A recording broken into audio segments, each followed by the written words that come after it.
कि कार्बोहाइड्रेट क्या होते हैं। तो सबसे पहले कि कार्बोहाइड्रेट क्या होते हैं, इसमें ये हमारे कार्बन, हाइड्रोजन और ऑक्सीजन के एटम्स मिलके बनता है कार्बोहाइड्रेट, जो कि ये हमारी main source of energy for your body cells, tissues and organs. जो हमारी बॉडी के अंदर सेल्स है, टिश्यूज है, ऑर्गन्स है, उनको ये एनर्जी प्रोवाइड करता है। जो भी हम फूड लेते हैं कार्ब का, वो हमारे ऑर्गन को, सेल्स को, टिश्यू को एनर्जी प्रोवाइड करता है, जिससे कि हम कोई भी वर्क हमारा करते हैं। हमारी बॉडी भी वर्क करती है उसी कार्ब को यूज करके, हमारे ऑर्गन भी यूज करते हैं। और बेसिकली ये हमारा प्राइमरी सोर्स ऑफ एनर्जी है कार्ब, प्रोटीन, फैट में से, जिसको बॉडी सबसे पहले कार्ब को यूज करती है ताकि एनर्जी के रूप में। और ये रिकमेंडेशन कितनी होनी चाहिए, इसका रिकमेंडेशन होना चाहिए 45 to 65% या 3 से 12 kg पर डे, जो कि एक एवरेज मैन के लिए गाइडलाइंस हैं। कार्बोहाइड्रेट्स की इतनी, उसकी डेली कैलोरीज में इतना होना चाहिए। ये प्रोटीन का है 10 से 35% या 1.2 से 2.2 kg पर डे। ये फैट का है 20 to 35% और 0.5 से 2.5 kg पर डे।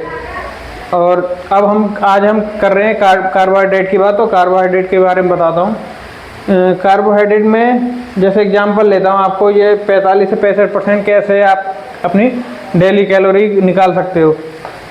जैसे कि टोटल कैलोरी मान लो, अगर हमारी 2000 कैलोरी हमें आज खानी है पर डे, तो हमें कार्ब निकालने हैं। तो कार्ब हमें इसमें से मान लो हमें 50% लेनी है अपनी डाइट में।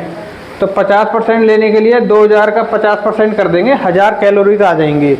ऐसे ये प्रोटीन्स का निकाला हुआ 30%, फैट का 20% निकाला हुआ, और जब इनको सम कर देंगे तो हम ये 2000 कैलोरीज बन जाएंगे हमारी, जो हम ले रहे हैं पर डे, हमारी 2000 कैलोरीज। अब एक तो हो गया ये परसेंटेज के हिसाब से एग्जाम्पल। एक एग्जाम्पल बताता हूँ मैं इस वाले 3 से 12 kg पर डे वाले के हिसाब से। जैसे कि हम मान लो 5 kg पर डे लेते हैं हम कार्ब, तो हमारा वेट मान लो 70 kg है, तो 70 × 5 कर देंगे। जो भी हम इसमें से लेंगे 3 से 12 के बीच में 70 वेट से हम मल्टीप्लाई कर देंगे 5, तो हमारा आ गया 350 ग्राम हमको कार्ब लेने हैं। तो 350 ग्राम कार्ब को हम कैलोरीज में कन्वर्ट करना है। तो 1 ग्राम में होती है 4 कैलोरीज कार्ब में, तो 350 ग्राम मल्टीप्लाई बाय 4, तो ये हमारा आ जाएगा 1400 कैलोरी पर डे। 2000 में से हमें 1400 कैलोरी हमें लेनी है इसके कार्ब के थ्रू। और बताता हूँ आपको BMR क्या होता है। जो हम टोटल कैलोरीज निकालते हैं, ये कैसे निकालते हैं, BMR से निकालते हैं हम। BMR का मतलब होता है बसल मेटाबॉलिक रेट, जिसकी डेफिनेशन ये है कि weight maintain calories per day at rest और according to activity perform on whole day. मतलब कि जो हमारी बॉडी है उसका जो मान लो 70 kg वेट है, तो उसको मेंटेन करने के लिए जो कैलोरीज लगेंगी उनको बोलते हैं BMR कैलोरीज। BMR ये 2000 कैलोरीज BMR कैलोरीज ही हैं। अब इसमें अलग से डिफाइन, अलग से कैलोरी होती हैं इसकी। मान लो जैसे कि ये कैलोरी हमें निकालनी है BMR कैलोरी, तो इसके लिए हमें एक कैलकुलेटर होता है BMR कैलकुलेटर, या एक फॉर्मूला भी होता है। अब वो उससे भी निकाल सकते हो, लेकिन ये इजी है, ऑलमोस्ट सेम आती है दोनों की, इक्वेशन से भी और कैलकुलेटर से भी थोड़ा बहुत 19-20 फ़र्क आता है। तो आप गूगल पर जाके BMR कैलकुलेटर टाइप करिए, उसके बाद उसमें ये कॉलम आएंगे डालने के लिए। एज डालनी है, जैसे 25 है, वेट 70 kg, हाइट सेंटीमीटर में डालनी है। तो इन सब को डालने के बाद उसकी अगर वो नो एक्टिविटी नहीं करता है कोई, अगर हम कोई एक्टिविटी नहीं कर रहे हैं, तो हमारा 70 kg वेट है, तो हमको इतनी कैलोरीज खानी पड़ेंगे, 1624 कैलोरीज। अगर हम 1624 कैलोरी खाएंगे, कोई एक्टिविटी नहीं करेंगे, तो हमारा वेट 70 का 70 ही रहेगा। अगर हम एक्सरसाइज करते हैं 4 to 5 डेज एक्सरसाइज, तो हमें कैलोरी ज़्यादा खानी पड़ेंगी, क्योंकि हम कैलोरी बर्न भी करेंगे और हमारी मसल को रिपेयर करने के लिए भी ज़्यादा फूड चाहिए, तो उसके लिए हमें कैलोरी एक्स्ट्रा खानी पड़ेंगी। तो एक्टिविटी के हिसाब से अलग कैलोरीज हो जाएंगी हमारे वेट मेंटेनेंस के लिए।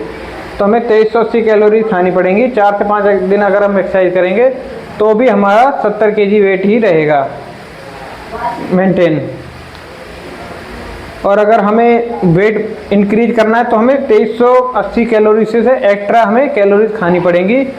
मान लो लाइक 500 कैलोरीज हमें पर डे खानी पड़ेंगी एक्स्ट्रा, तब हमारा वेट इंक्रीज हो जाएगा। वो मैं आपको अगली वीडियो में बताऊंगा। ये मेरा चैनल है, फेसबुक पे मेरा पेज है, इंस्टाग्राम पे मेरा चैनल है, यूट्यूब पे मेरा चैनल है। इसको प्लीज़ लाइक शेयर सब्सक्राइब कर दो भाई, मोटिवेशन मिलेगा तभी मैं, इससे भी बढ़िया इन्फॉर्मेशन आएंगे आगे आगे धीरे धीरे। बस ये लाइक शेयर सब्सक्राइब कर लो। और ये नंबर है मेरा, ये नाम से, और सी स्पोर्ट न्यूट्रिशन नाम से सप्लीमेंट शॉप भी है, तो यहाँ से भी आप ऑर्डर कर सकते हैं सप्लीमेंट। ये कार्बोहाइड्रेट के बारे में भी बहुत छोटा बताया है। अभी इसके 4 टाइप होते हैं। वो 4 टाइप क्या होते हैं, उनमें क्या क्या होता है, शुगर कितनी होती है, 4 टाइप्स के बारे में बताऊंगा उसके। और उसमें बिल्कुल डीप में बताऊंगा। कार्बोहाइड्रेट तो बहुत मेन टॉपिक है जो दुनिया को पता होना चाहिए, जो कि बहुत अच्छी नॉलेज है जो कि लोग बता नहीं रहे हैं। ये इसके बारे में बताना ज़रूरी है ताकि लोग अवेयर हों, अपना वेट मेंटेनेंस कर सकें। क्योंकि जो भी कंपटीशन खेलता है बच्चा, वो सब कार्बोहाइड्रेट प्रोटीन फैट इनसे ही अपना कैलोरीज को मेंटेन करते हैं। अगर जैसे मान लो कि किसी को अपनी वेट इंक्रीज करना है तो वो कार्बोहाइड्रेट बढ़ा देगा अपना, सिंपल। और अगर किसी को वेट कम करना है तो कार्बोहाइड्रेट कम कर देगा। अगर किसी को लीन और बल्क करना है साथ के साथ तो प्रोटीन बढ़ा देगा और कार्बोहाइड्रेट थोड़े से कम कर देगा। तो ये हो गया हमारा लीन बल्क। थैंक यू दोस्तों, आगे नेक्स्ट वीडियो में बताऊंगा अगली बार।